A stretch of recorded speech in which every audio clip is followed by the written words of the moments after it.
What's up, everybody? Yeah, we're back. Let's see if I can zoom out a little. No, that's all the zoom. Okay, this is an upside down view, as if you're sticking your head from underneath the front.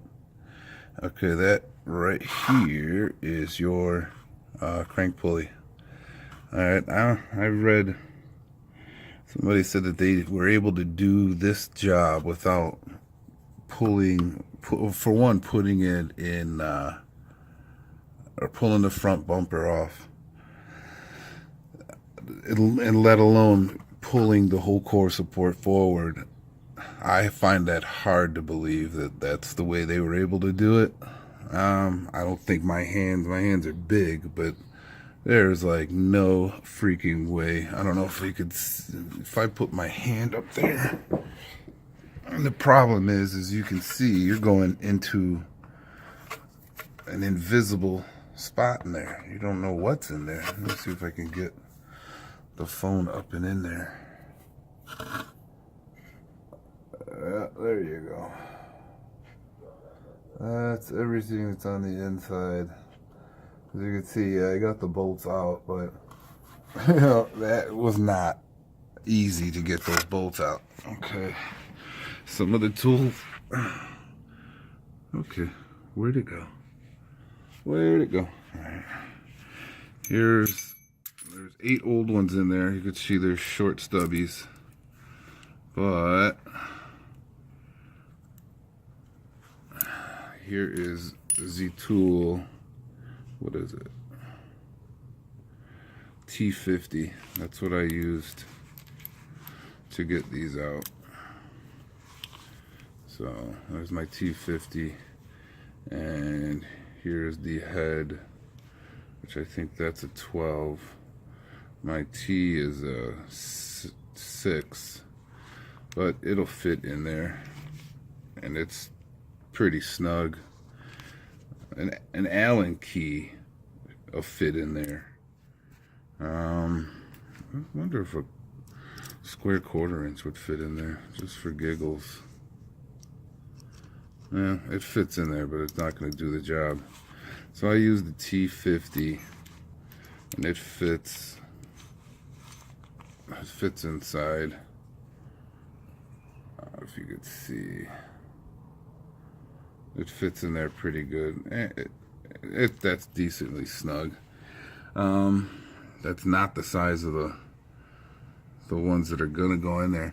Now here, like I said, I don't know. I put the belt back on because it gave me a little bit more strength to put some tension on those bolts so I can get them off. But you know, the motor is going to rotate. So you can see my lines, the marker right there. That's black Sharpie. That dot in the rear and a dot at the front, or left and right.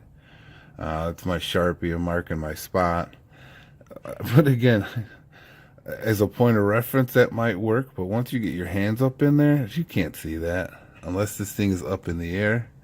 Then that might come in handy, but for me, that's not going to do anything. It's not going to come in handy. So I'm going to pull the belt off again and see if that pulley will just slide out. Maybe I have to tap it with a mallet. I'm not going to pry on it at all. There's 2 pulleys, one there. That's one in the front. I don't know if you could see the one that's in the back there.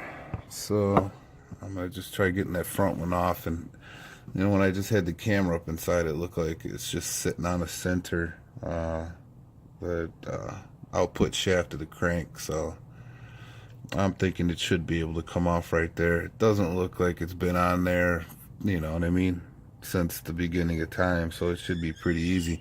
But a note, this had to go in the service position for me. I know I said before that I was going to do it for everybody to show you, but there was absolutely no way. And you can see I've got the bumper, or the core support, pulled all the way forward. What I used for that was my the bolts out of my upper pulley kit to pull the front core support. The reservoir feed line. That line there, it's a 10mm bolt. It's tied to the frame there. You have to remove that. Remove your headlight wiring harness just to be able to pull this thing, I'll show you, forward. Right now it won't come anymore. There is a line on the bottom that's giving me some flack, so I wonder from up top. Well, yeah, maybe I should have freaking tried it from up top.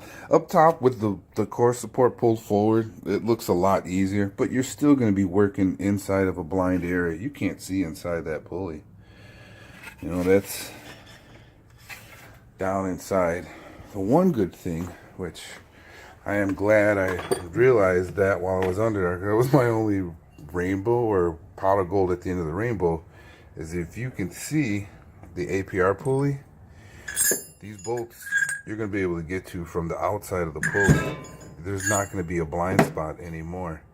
So, but what those marks are on the original crank, the Sharpie, I'm going to pull it off, lay it up here, and then mark those at it. Now that, being these are going to be installed basically from the outside, not an invisible hole like the stock ones, that'll give me a point of reference. As you can see, there's 8 of them. I mean, you can't get them wrong. There's 8, but, and like I said, there is no pilot. Sometimes they would put a little divot or a dowel on the pulley so you can find where that location to line these up would be. Obviously, this doesn't have it. So those lines, the Sharpies, you know, you mark it here and here, and I did it up top too with paint. I could barely get my hand in there, but nevertheless, that's gonna be an indicator on where about all those bolt holes are gonna be. That's gonna save some time. So when I come back, I am gonna work at getting that pulley. Well, right now I'm gonna work at getting that pulley off. Hopefully she just pops right off. So, but I will let you know about that. Okay, bye. Okay, we're back. All right. In the end of all this, the new pulley just slides right over the old front pulley, so you don't have to separate them. But to get that pulley off, and you have to get it off, there's an alignment for those bolts. They're off by a little bit, so you have to get that pulley off. So you do have to take both belts off. Draw you a diagram of your belt and pulley setup, make it easier for you. I'm taking the rear end of my Matco hammer and tapping that pulley just a little bit. You can see it's moving, so not hard. You can just, you know what I mean? I'm just tapping it. You can see a little bit of rust dust. Oh shit, you guys aren't even seeing what I'm doing. Sorry about that, but that's the spoil. Okay, the pulley is off. So let me get back up top.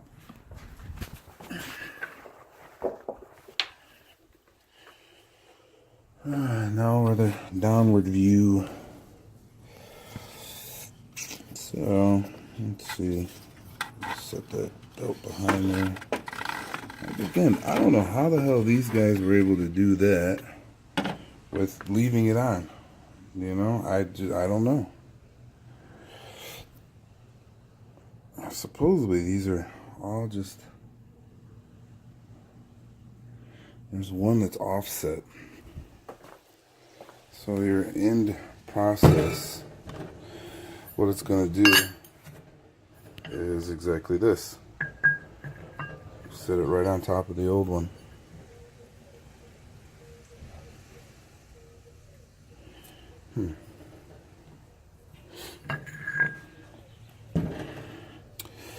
So I drew me lines. Oh lordy. I see that little line I drew there, and then a couple more. So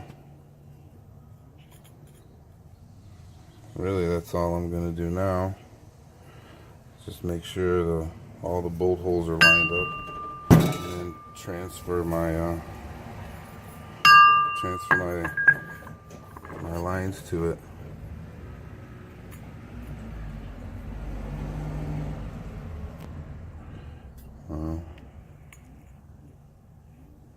I was supposed to be just a millimeter off, and I could tell you that that would be a pain in the ass trying to find with it on there.